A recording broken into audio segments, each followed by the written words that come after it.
ধর্মীয় সংগঠন ইসকনকে কিভাবে টার্গেট করে আক্রমণ করা হচ্ছে। এক তো হচ্ছে চিন্ময় কৃষ্ণ দাস, যিনি প্রায় 20 দিন ধরে জেলবন্দি রয়েছেন। স্পষ্ট জানিয়ে দেওয়া হয়েছে কোনো আইনজীবীকে চিন্ময় কৃষ্ণ দাসের হয়ে আদালতে সওয়াল করতে অনুমতি দেওয়া হবে না। যিনি সাহস করে গেছিলেন তিনি শুধু আক্রান্ত হয়েছেন এমনটা নয়, তার আবেদনকে আজব একটা যুক্তি দিয়ে খারিজ করে দেওয়া হয়েছে।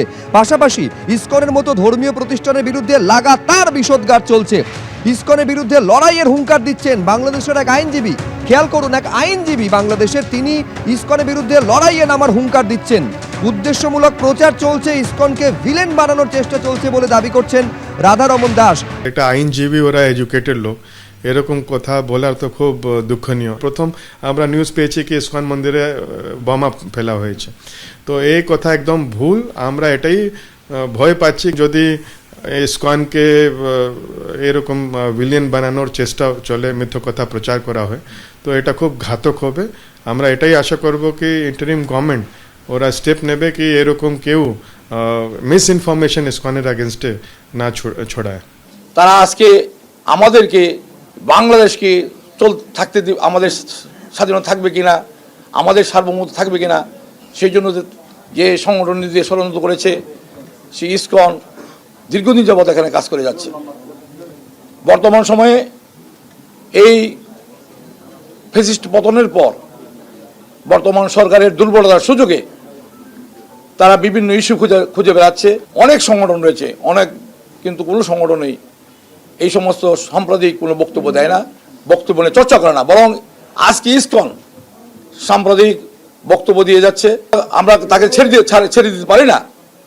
আমি বলবো গত ফ্যাসিস্ট সরকার ইসকনের সাথে জড়িত ছিল বলেই আজকে সেভাবে আমাদের সাথে কাজ, আমাদের বিরুদ্ধে আমাদের রক্ত চুষে খেয়েছে 16 বছর। এই দেশের স্বাধীনতা সার্বভৌমত্বের বিরুদ্ধে কোনো ব্যক্তি যদি, কোনো গোষ্ঠী যদি থাকে, সেটাও হবে ইসকন, এবং তার বিরুদ্ধে আমরা লড়ে যাব। আজকে লড়ছি, আগামীতে লড়বো। আমরা শুধু ভারতকে একটি জিনিস বলে দিতে চাই, আপনাদের সাথে আমাদের সম্পর্ক কি হবে সেটা আপনারা আপনাদের কাজের মাধ্যমে নির্ধারণ করবেন। যে খুনি হাসিনা এতগুলো মানুষকে খুন করে এই বাংলাদেশ থেকে পালিয়ে গিয়েছে, যে খুনি হাসিনা বাংলাদেশের মানুষের দ্বারা এই দেশ থেকে তাড়িত হয়েছে, সেই খুনি হাসিনাকে আপনারা আশ্রয় দিয়েছেন।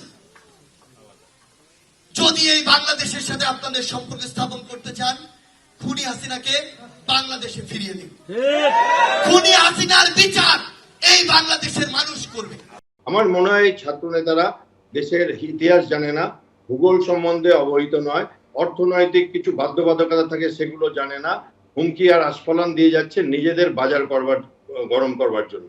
মামার বাড়ির আবদারের মতো করে এরকম করে কথা বললে যে ওনারা আমাদের থ্রেট দিচ্ছেন, আমাদের সাথে ওনাদের ব্যবসা বাণিজ্যের সম্পর্ক আছে, এবং ওনারা কখনো এই অধিকার করে নেব, কখনো রক্ত চক্ষু দেখাবো, চোখে চোখ রেখে কথা বলবো, এরকম করে বলছেন। আমার মনে হয় ওনার বয়স কম, রাজনীতি অতটা এখনো বোঝেন না, যে রাজনীতিতে কিছু প্র্যাগমেটিজম, কিছু প্র্যাকটিক্যাল জিনিস থাকে, যেগুলো আমরা যদি এখন কোনো মহাশক্তি দলদেরকে বিনা কারণে থ্রেট দিয়ে দিই, তাতে কি তাদের কিছু যায় আসবে, সেরকম ওনারা বুঝতে পারছেন না।